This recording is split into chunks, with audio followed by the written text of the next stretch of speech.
If you're watching this video, you've most likely played on a console, whether it's an Xbox, PlayStation, or a handheld console like a Switch. That means you probably still have a little sanity, because once you get a PC, 9 out of 10 people absolutely lose it. They start obsessing over input latency, frame times, RAM timings, and if you dare suggest a pre-built, they'll throw a fit. Now, in my opinion, interface-wise, consoles are better for gaming. I've always loved the easy interface, which allows you to get straight to the gaming.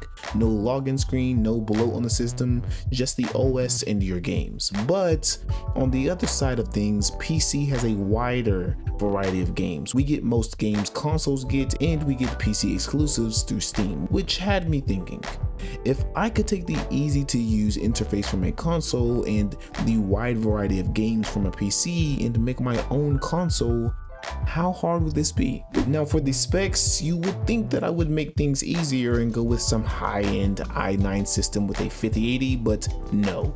Instead, I will be bringing back the old Lenovo ThinkPad from about a year ago.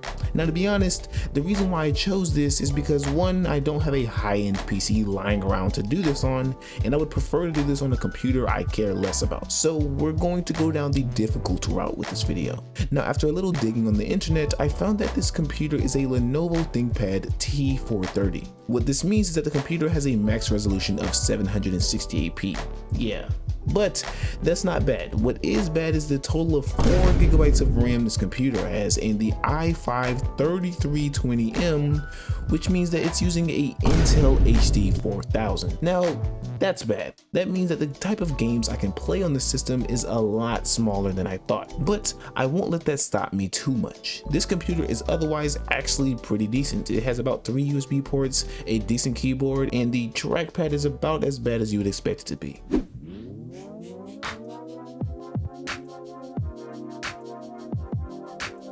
I opened the computer and there it was, the OS that I absolutely hated in the previous video regarding this computer, and finally I get to leave it for a way better OS. Now, that OS is Windows 10. I learned that not understanding the inside and outside of Linux means you know nothing about computers apparently. So, since I know nothing about computers, I chose to go with Windows, and boy was it so much easier to set up. I used a old Windows media I had lying around, plugged it into the system, installed Windows, and there I was with Windows 10.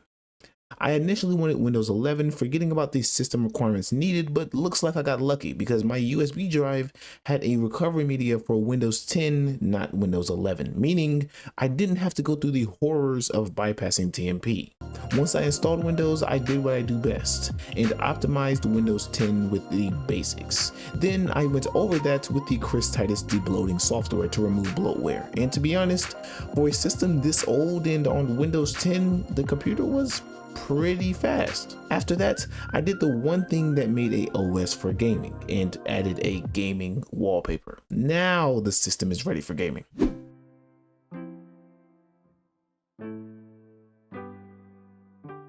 First, I got 2 of the best games ever created and added them to the system. I know these aren't insanely intensive and that's probably what you want to see, but to be honest, I want to save your time and my time. This isn't a video about exploding this computer or a benchmark video about seeing if this computer can play Cyberpunk. I want to genuinely play games at playable FPSs, and I want all of the games to be this way.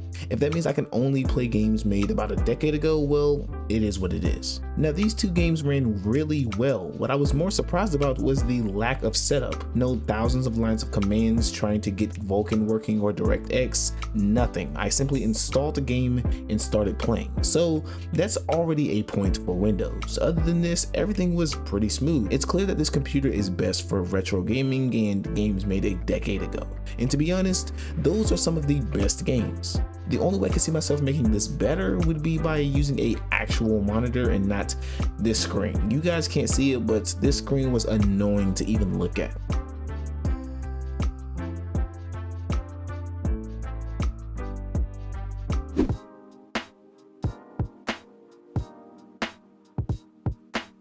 Now, Now lastly, we need the number one thing that makes this a console, which is the interface. Now my first idea was to use Steam Big Picture as I recommended recently, but since I'm using retro games, I want a more straightforward experience. So I will instead be using Playknight, which with this being my first time using Playknight, I can say that Playknight is actually really cool. First, I installed Playknight and added my 2 games. It was fairly easy and even gave me the correct page art for it, even including a description. So this is really good. Now to get into a console mode, you actually need to enter the full screen mode and use a controller, and it works. I can click through the games, read bios, adjust settings, etc. Now before I call it, I also need to add 2 more things. First off, we need to adjust the startup apps to make this launch at start. I did that, and although it takes a good 3 to 5 minutes to load up, it does. That's probably because of the RAM though. Also, I tried removing the login screen, but I went down an entire rabbit hole of GitHub and random articles trying to find a working one,